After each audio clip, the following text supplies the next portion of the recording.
अरे बिट्टी आई गेहूँ कहाँ? आज तू बहुत अच्छे मौके पाई गई हूँ। एक काम करा, ला पहले राखी बांध दे। चल हट, गरीब कहूँ के तोरे काव करे राखी बांधी?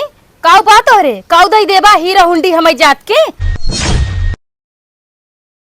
अरे बिट्टी तो आई गे। हाँ भैया माई गे। कोनो दिक्कत ना भवा ना? नहीं नहीं भैया कोनो दिक्कत ना है भवा। ठीक बाटे, बैठे। अरे भैया हाथ आके करे, जल्दी से राखी बानी, हम कब भाई वापस जाए कहाँ? बांधा राखी तू। हाँ भैया। भैया मेरे राखी के बंधन को निभाना, भैया मेरे प्यारी बहन को ना भूलाना। अब बताओ बहन, तो के राखी बन्हाई का चाहे? बहुत बढ़िया मौका बाटे, भैया से कुछ मांगब ना, अगर मांगब तो हल्का फुल्का कुछ दे देही, अगर ना मांगब तो अपने मर्जी से कुछ बड़ा देही। भैया हम कुछ मांगब ना, तोहार जोन मर्जी हो अपने खुशी से दे दे हमका। चल ठीक बा बहनी, देख अबे यहाँ समय हमार पगार मिला ना ही बाटे। अच्छा हाँ तो एक काम करे, हला तुम्हें देता ही पर्स, हमें पूरा 20,000 रुपया बाटे। ठीक बा। तोहार आदत ना शुरू से बहुत ज्यादा खराब बा।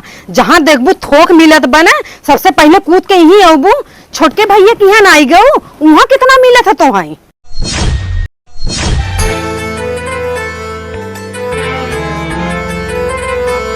तो का कहा थे तोरे कुछ समझ में आवत आटे?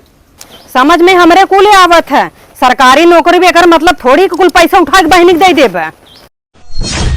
इनसे कह दे चुम्मार गुड़ के चली जाए। हे बिट्टी है, तोर भौजी सही कहा ताटे।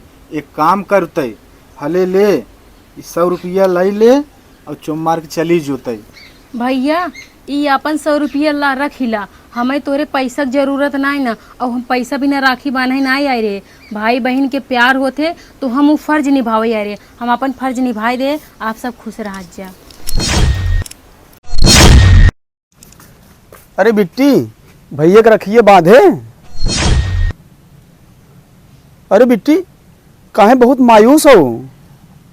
का बताई भैया, गरे बड़के भैया के राखी बांधा है, राखी बांध दे। बड़के भैया हमका पैसा देते रहे, तब ले बड़की भाभी आए ना मेरे हाथे से पैसा छीन ले। बिट्टी बड़का भैया तो का राखी बधाई कुछ ना देहन ना। अभी तोर छोट भाई जिंदा बा, तो बांध राखी और तई जोन कह देवे ना, हम दे भी दे तैयार रही। केकरा पर विश्वास जताई, केकरा पर भरोसा।